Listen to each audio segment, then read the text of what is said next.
Bây giờ poster mới đi bán chẳng đầm bốយើងចូលមកកាន់ Photoshop មកហើយ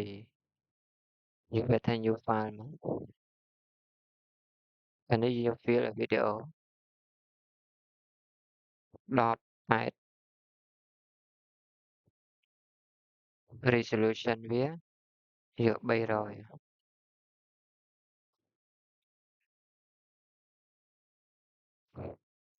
អញ្ចឹងយើងចូលទៅមើល OK សិន Open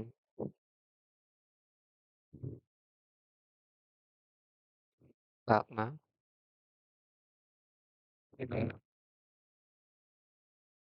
សិនតានេះ OK នេះ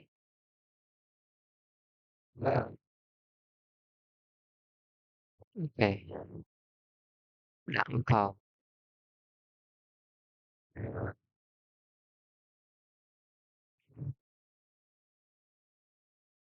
បើយើងខាងនេះអញ្ចឹងដំបូងយើងបង្កើតនៅ background វាសិននេះ background វាយក edit មក effect ហ្នឹងណាហើយយក gradient overlay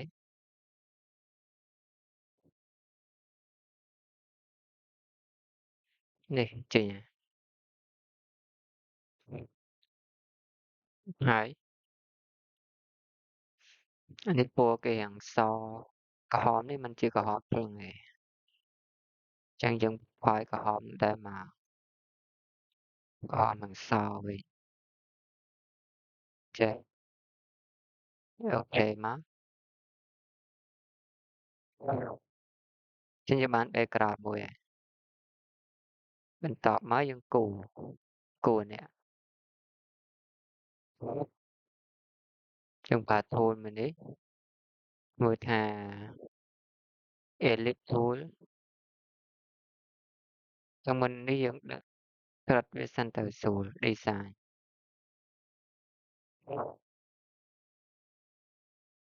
Ctrl Shift T មកក្រិតវាដាក់ចំផ្នែកដាល Ctrl Shift D ដាក់ select ចេញបន្ទាប់មកប្រើ tool នេះដែរយើងយកមកគូរវា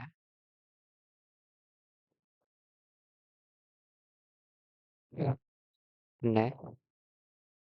ដាក់ពណ៌វាមក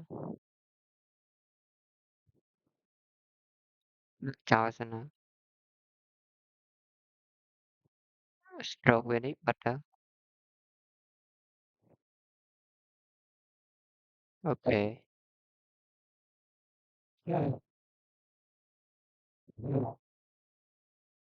រួចចំកណ្ដាល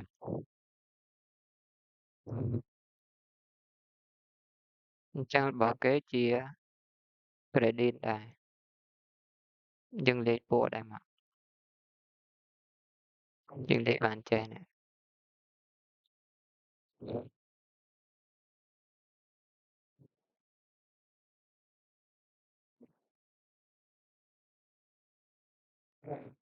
ដាក់ក្រហមរាងខ្លាំងសនេះយើង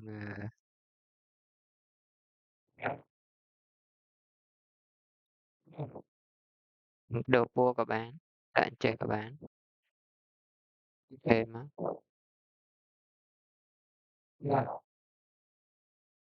រុញវាឡើងតិចមក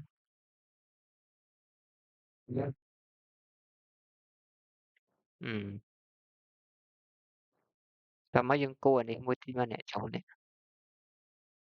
អញ្ចឹងប្រើ tool នេះ rectangle tool ហើយយើងគូរមកកាត់ new layer មួយសិនយើងមកគូរ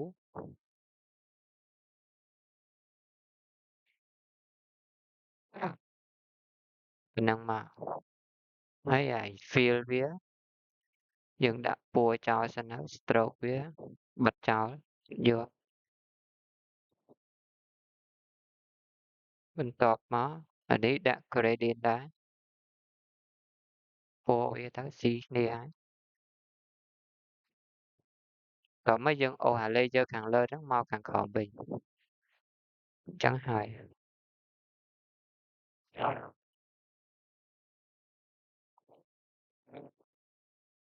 តែវាអត់សូវស៊ីនេះវាយ៉ាងបាត់នេះភ្លឺពេកអញ្ចឹងយើងមើលពណ៌ឡើងវិញកុំឲ្យពណ៌ដូចគ្នាពេកអានេះជាយ៉ាងខ្មៅតិចមក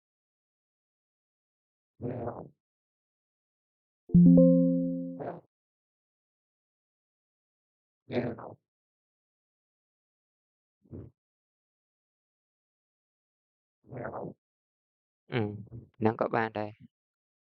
នេះយ៉ាងផ្តិតជាងអានេះអូខេបានតំណាងមួយហើយបន្តមកទៀតអាពីរនេះយើងវាដាក់វាជាគ្រប់មួយចង់វាជាគ្រប់មួយយើងដាក់វា shape ដាក់ឈ្មោះវាមកកុំឲ្យច្រឡំមួយគេ shape ហើយទៅយក Fanta មកដាក់ open មកនេះរូបភាពដែលត្រូវដាក់មួយនេះ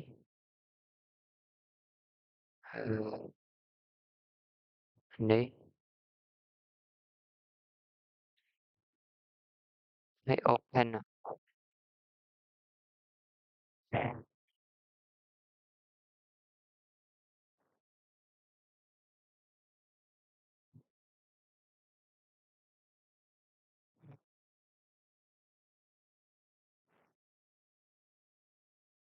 ចាំបើរូប Fanta មកហើយ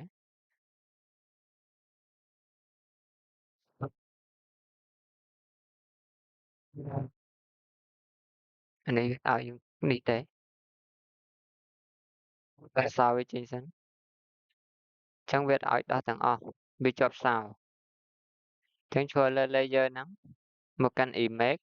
ហើយយកទៅថា mood ហើយយើងមក text កន្លែងនេះ RGB color អានេះវាជាប់ index color អញ្ចឹងទៅវាឲ្យយើងធ្វើការអញ្ចឹងយើងចូលមកកាន់ RGB color ហើយដោះសោនេះចេញអញ្ចឹងប្រើបានដូចនេះហើយពូក៏ច្បាស់ជាងមុនដែរអញ្ចឹងយើងប្រើ pen tool មកគូរមកយក pen មកビវាធំហើយគូរវាចូលក្នុងតិចមក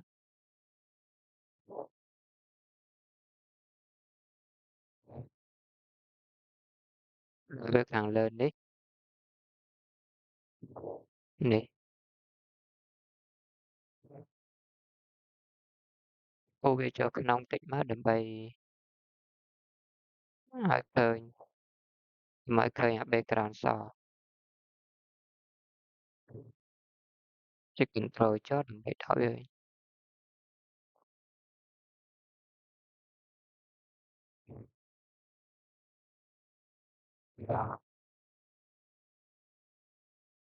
pen tool សំខាន់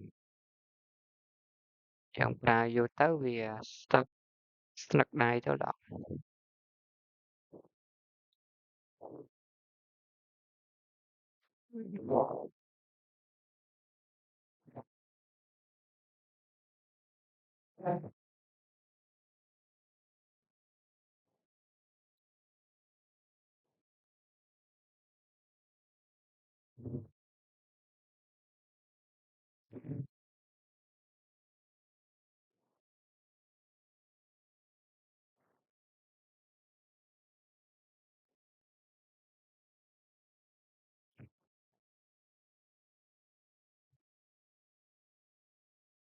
ណាបាត់ហើយ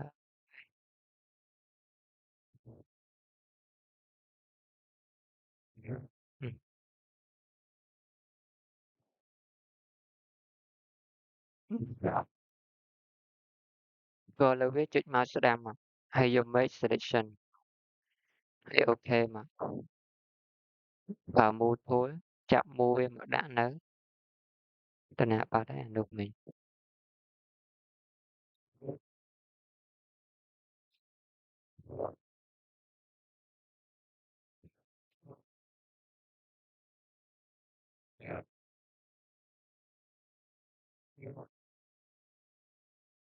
Nè,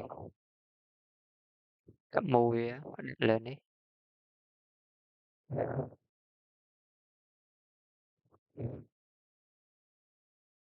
Hôm tối ấy dừng mơ tăm nắng, định room hai đi ta.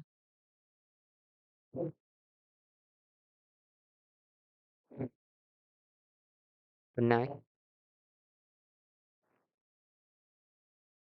mình tọt má dơ, từ rùa lật ní, vô mà lê thai biết má. Ní tạo tên thôm cú, bầy lươn,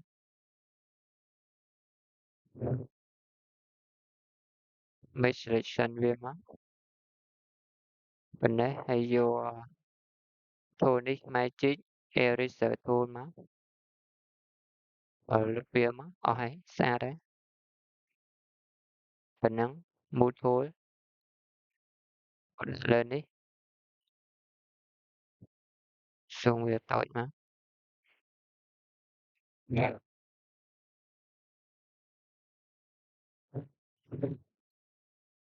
Chẳng biết đi giá như em men thờ flat hai thì tàu ca cũng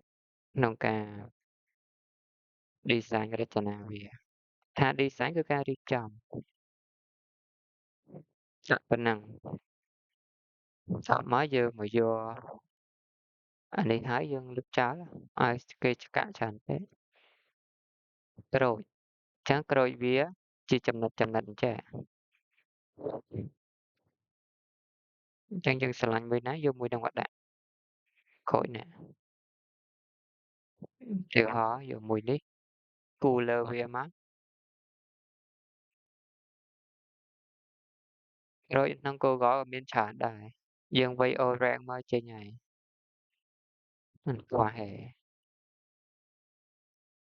này đã chậm về ấy là tôi tích bên này mà tạo mới vô time thì máu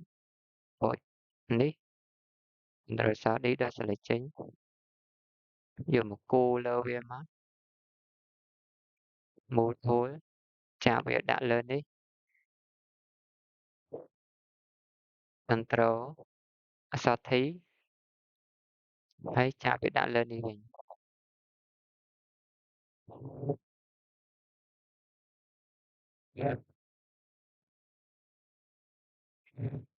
ừ.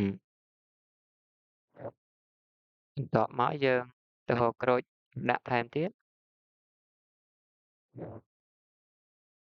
mơ mùi nà sát đi các bạn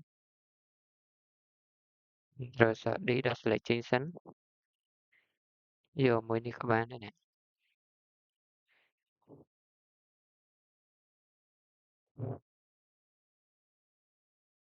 đi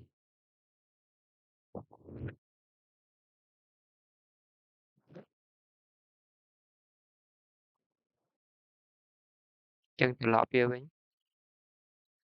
ừ.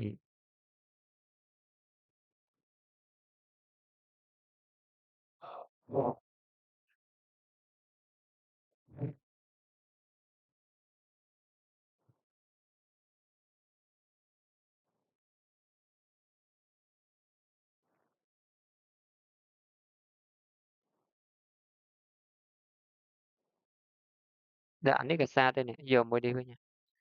còn ôi mà chẳng vì thơ sắm sắm ta còn hai mùi mùi mùi mùi cho tất cả một càng nghĩa bình chẳng bài này má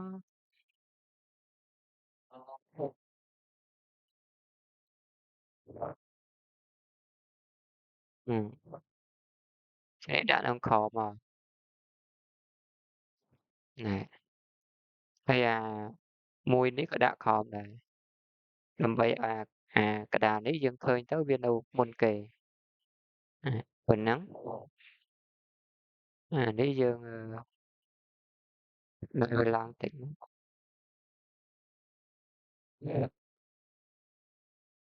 nè, nếu dương slug tay nếu dương đặt copy một tí mà Ctrl sao chê Ctrl sao tí ô mà đi về nè hiện tại mới dương chích mouse đam lơ vía hay giờ biệt tha please horizontal cũng cho nông tích má ngoài việc khởi tràn cái chơi về nắng ba nè ừ. Chắc nhớ bạn phần năng này nè hiện tại mới dương đã small lia má cái tha sere tôi sere máu bạn ấy được small luôn mà chẳng dương copy mình copy á dương chọn với chữ group mùi mà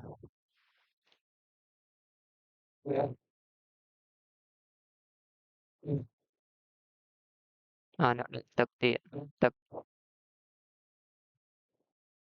trắng vuột một đạn mùi tiện open nó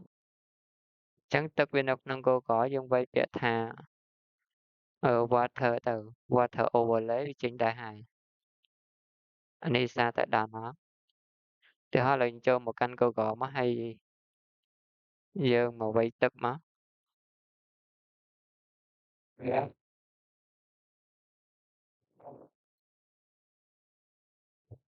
họ đặt chọt từ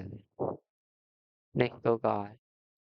dương một repeat comment này cho một repeat chẳng như vậy water overlay để sao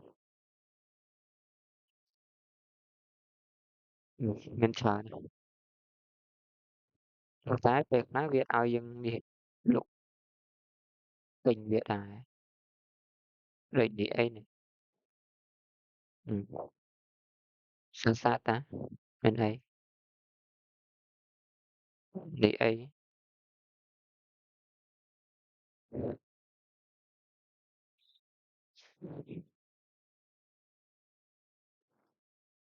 chắc như sẵn mình đã download mình đâu mà không cho cầm thêm chẳng cho vô tức mà tức sạc xong đi miền ấy bắt đòn nó tức từ này nói tức đi vô mình đi ok chẳng dừng làm bạ cắt background này để dân cạnh thở via bắt ở hệ đã đầm năng hệ chẳng như cắt background vía đầm bốn dân split sẵn check control job mình top nó control số C copy vía thấy mặt vía mà để check out là job mới check lên mặt năng má đầm bởi vía má hiện check control bộ năng là so shift bộ năng là so V về trên này chẳng dừng mặt vía mùi tiết control số ai mà vía tiết á tao mới dân phần nắng khơi ba này nè hãy dừng để select duy trên nhờ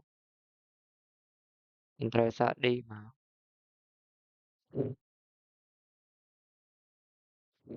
nè bắt này chắc vô mua thôi đấy ừ. Mình chạy nhưng vô một đạn nữ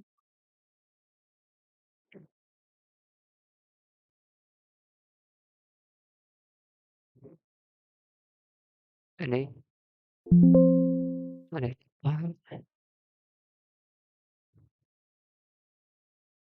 đi thật ra hay dương bật vi chờ là select trình bật vi chờ ok này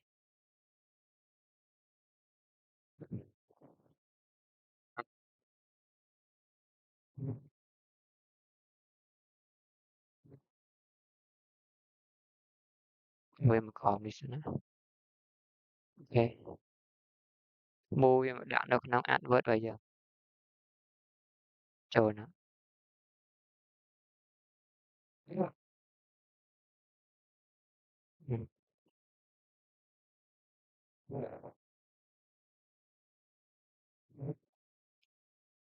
ដំណាយនេះ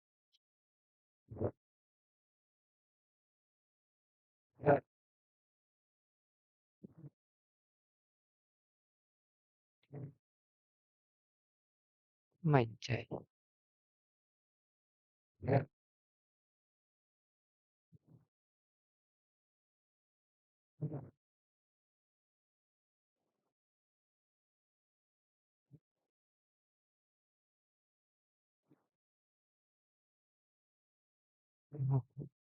មូតពោលមកមួយនៅក្នុង advert នេះចេញមក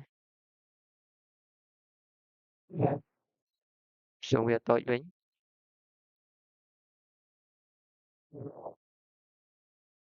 វាតែមិនពួរទេ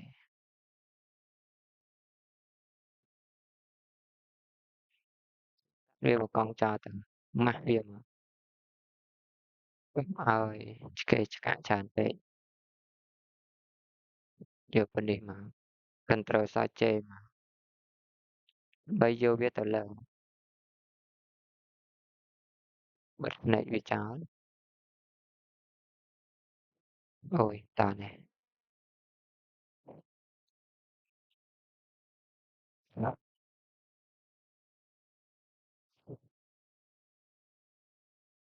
Ctrl Shift D ដល់ select ចេញសិនទឹកពីរហ្នឹងយើងយកមួយណាស្អាតមួយហ្នឹងថាពីរវាចេញជាពីរមកភ្នែកមួយអញ្ចឹងយើងយកប្រោះគោលមកលុបវាខ្លះទឹកវាខ្លះអានេះយើងយក clear មកនេះតែចង់ប្រើទឹកអាមួយក្រុមក៏ស្អាតយ៉ាងដែរចង់បើលើចោលខ្លះយ៉ាង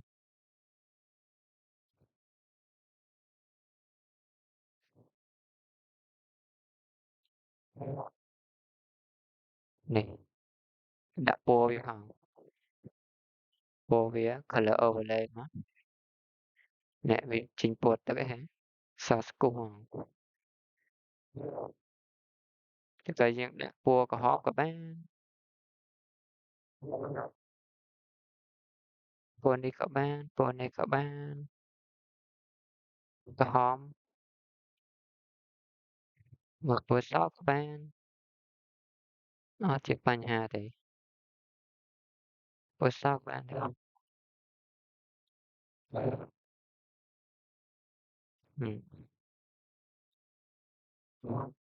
ចឹងវាឃើញយ៉ាងលើនេះយ៉ាងស្តិតពេកលុបវាចោលខ្លះទៀតមកពណ៌ចោលខ្លះទៀតមកប្រាស់នេះហើយនេះអានេះយក normal មក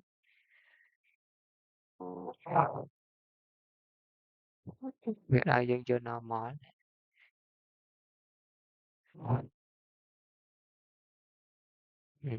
ចោលខ្លះហ្នឹងប៉ុណ្ណឹងមកអូខេតបមកយើង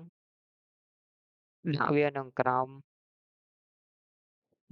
ក៏បាននៅលើក៏បាន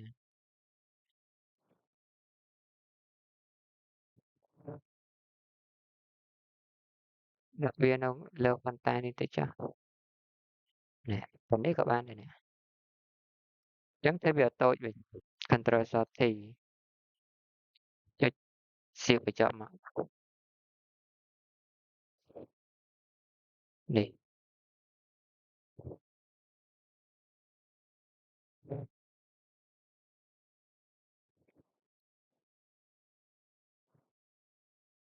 ហើយពីរមួយទៀតមក Ctrl Shift J មកលេខវាធំបន្តិច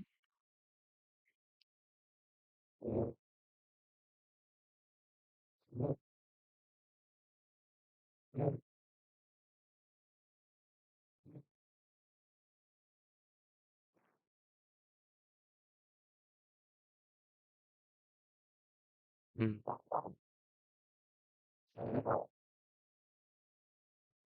ប៉ុណ្ណឹង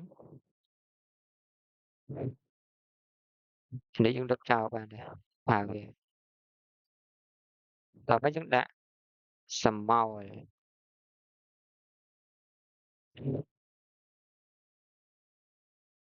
អានេះចង់វាជាគ្រប់ layer មួយមកនេះដាក់គ្រប់ layer មួយមកហើយយើង copy អាគ្រប់ layer របស់វាហ្នឹងចេញជាពីរមកហើយបន្តមកទៀតយើង convert វា to Smart Object អា layer copy ខាងលើហ្នឹងមកស្ដាំលើវា convert to Smart Object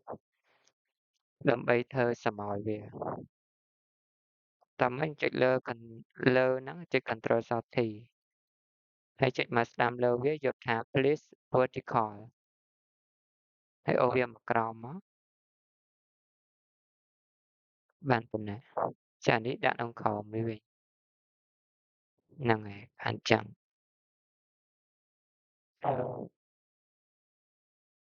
អូសថែមទៀតមក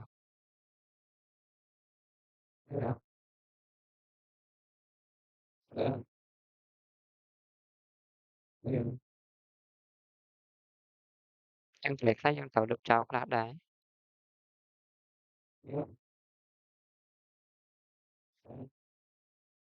បីបានស្មើគ្នាយើងលុបចោលខ្លះក៏បានដែរនេះដែរប្រាស់ tool ដែរអានេះយកវា clear មកណាអញឲ្យលោកចេះនេះលុបឲ្យចោលខ្លះមកនេះ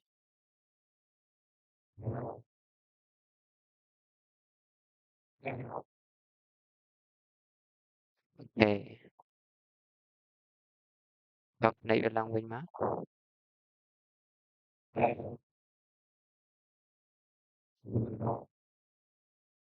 គេថាស្រមោលវាមិនឲ្យច្បាស់ពេកទេហើយចូលលើអា layer ហ្នឹងដែរនេះមួយម៉ាស់វាក៏លឿនដែរណាលឿនយើងធ្វើអាហ្នឹងចំណេញពេលហើយម៉ាស់វាមួយទៀតមកនេះម៉ាស់វានេះតមកចូលមកកាន់ Windows យកកាត់ថា Property មកហើយអូសវាបន្តិចមកម៉ាស់ហើយប៉ុណ្ណឹងតមកយើងបន្ថយនេះ opacity ខាងលើនេះបន្ថយបន្តិចមកយើងមើលថយមកប៉ុន្មានយើងចង់បានប៉ុណ្នេះក៏បាននេះ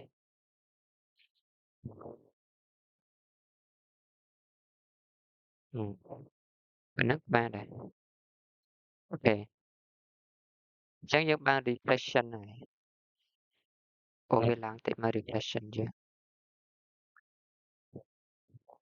អញ្ចឹងយើងដាក់ស្រមោលlênបន្តិចមកក្រោមនេះអត់ស្រមោលទេហាក់ដូចជា background ហ្នឹងវាហោះចេញអំពីអឺផ្ទាំងដែលយើងដាក់លើវាអញ្ចឹងណាធម្មតាត្រូវមានស្រមោលអញ្ចឹងអាក្រូចនេះយើងដាក់មិនកុំឲ្យឃើញដល់ក្នុងនេះស្រែក្រូចហ្នឹងតិចទៀតមកក្រូចហ្នឹងផ្លែវាមួយណានេះហើយមួយនេះអំបិលlênបន្តិចមកណែ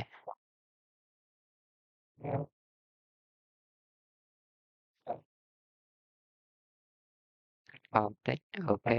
ហើយឡើងវិញបង្កើត layer វាមួយទៀត new layer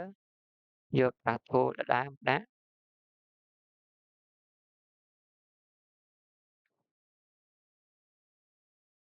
នេះកន្លែងនេះដាក់ your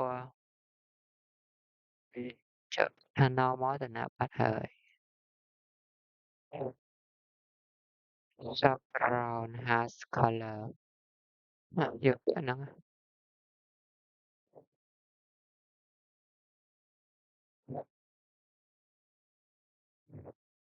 កុំវាធំ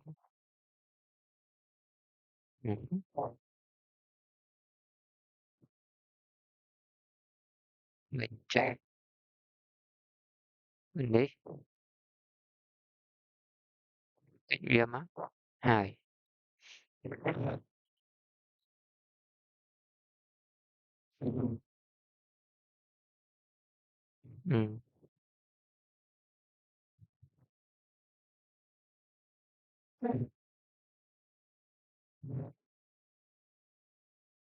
ស៊ីបញ្ចប់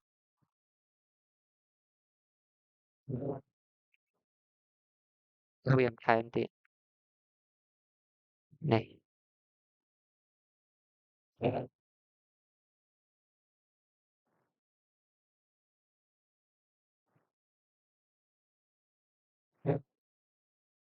ដាក់វាថែមទៀតមក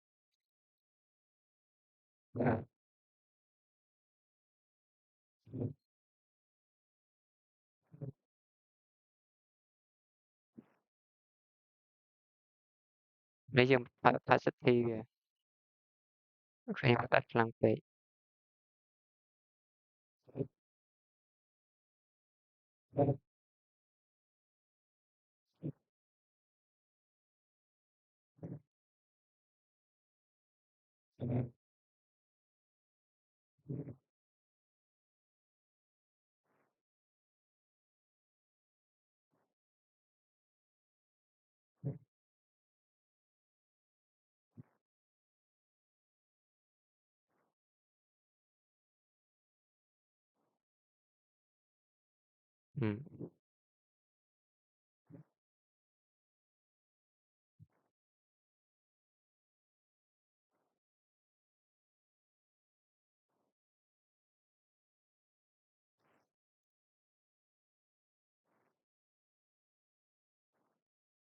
យើងដំឡើង opacity វិញដាក់100មក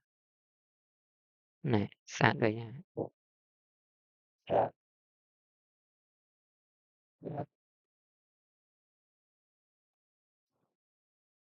អត់ទេដាក់វានៅលើវិញនៅជាង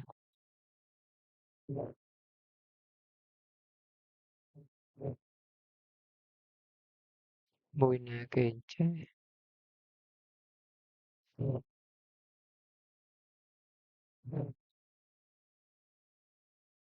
នេះ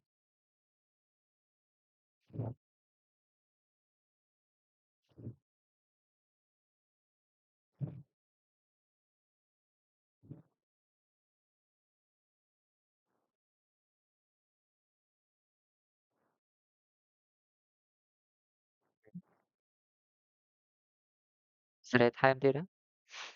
បន្តមកអត់មានអីត្រូវពិបាកទៀតហើយអានេះយើងថែមត្រង់ចំណុចនេះបន្តិចមកមានក្រូចមានអីហោះហើរខ្លះប្រើ filter មួយហើយយកពាក្យថា Gaussian មកបិទ blur ខ្លះ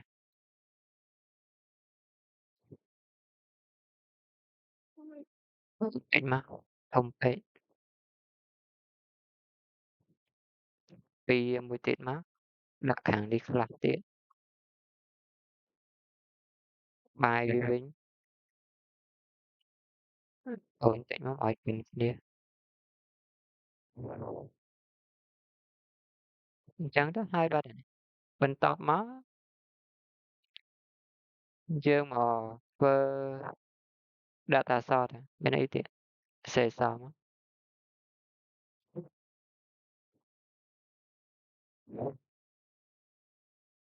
ជាគុណខ្មែរ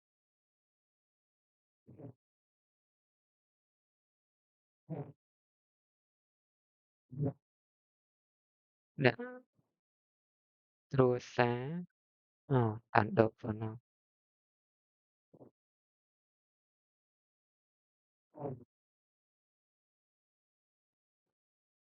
គ្រួសារគ្រួសាររីករាយ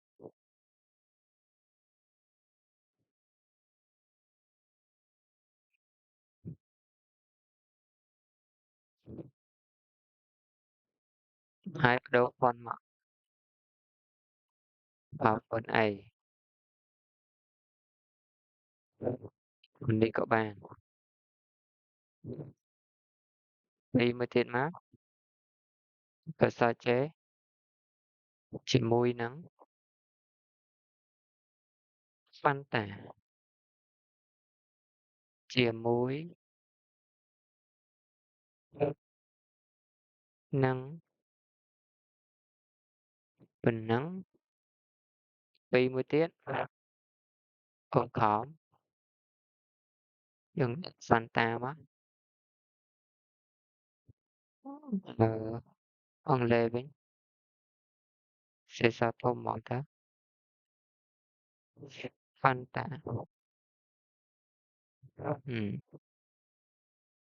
ដូចប៉ុនវា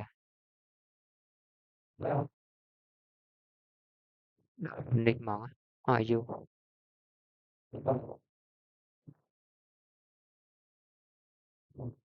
គ្រួសាររីករាយខាងលើនេះមកពុំតិចមក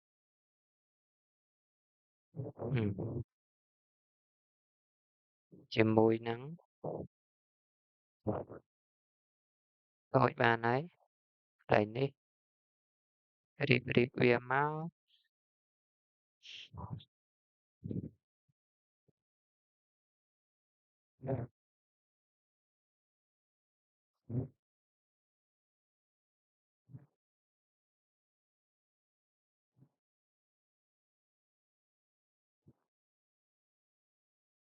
Fanta នេះពុំមកគ្រួសារនេះយើងដាក់តូចតិចពុំពេកឲ្យ space យើងសរសេរយើងចង់បង្ហាញស production គេ product របស់គេឲ្យវាច្បាស់អានេះតូចតែ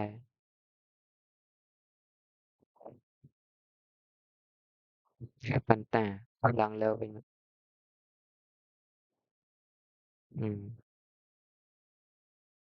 ពណ៌មិនពណ៌យាយញ៉ៃច្រើនពេកដាក់តាមពណ៌ទៅបានហើយ overlay ពណ៌សក៏បានដែរនេះពណ៌សដែរទៅហើយ Fanta នេះយើងដាក់ពណ៌ដែរពណ៌សក៏បានពណ៌សទៀតតែយើងដាក់នេះតិចមកដាក់ inner glow តិចមកឡើងវាដើម្បីឲ្យវាមានពន្លឺ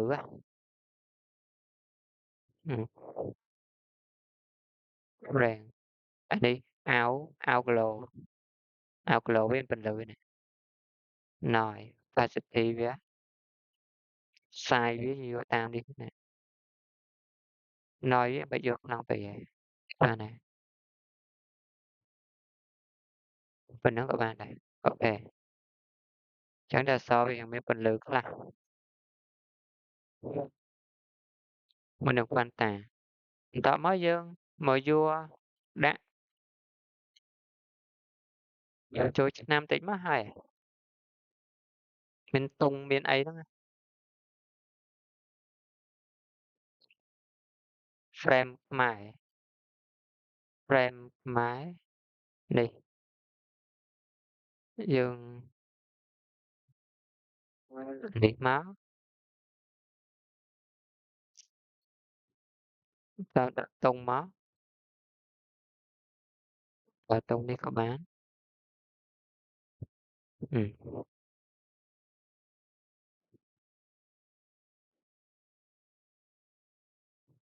ចោលនេះអត់ប្រើមកនិយាយញ៉ាំច្រើន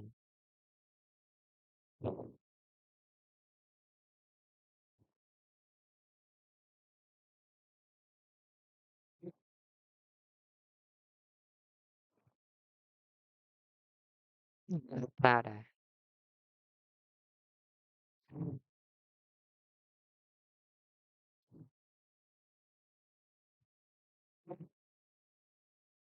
នេះ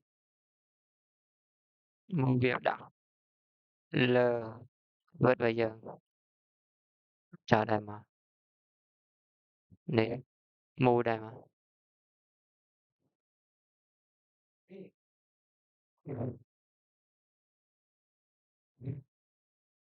ហើយ ស្មារតីយើងសងវាតូចតិចគម្រោងវាតូចហើយដាក់នេះ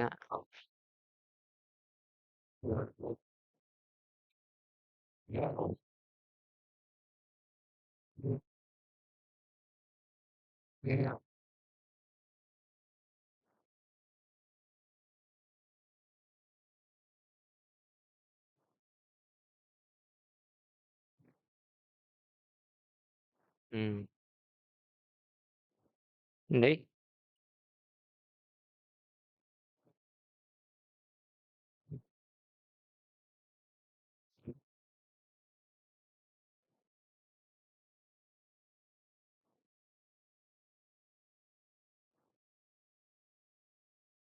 ជិះមកអីកាន់តែឧស្សាហ៍ចេះ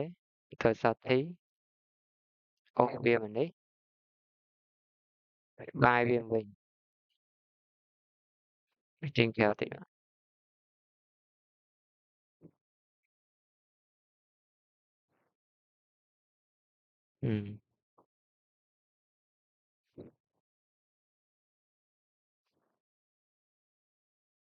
ដែលស្រមោលនេះធ្វើឡើងវិញដូចមិនស្អាតលុបវាចោលកាត់ layer មួយទៀតប្រើ tool នេះហើឆេះ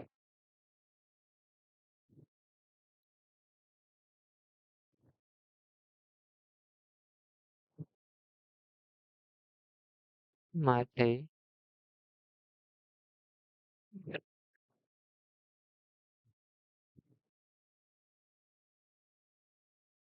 ហើយយើងធ្វើមិនបាន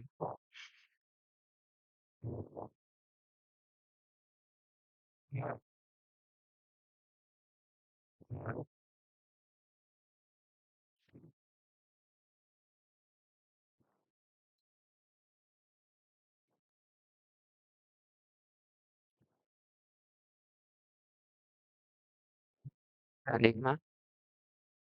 តក់មកយើងផាយ opacity វាផាយបន្តិចហ្នឹងណា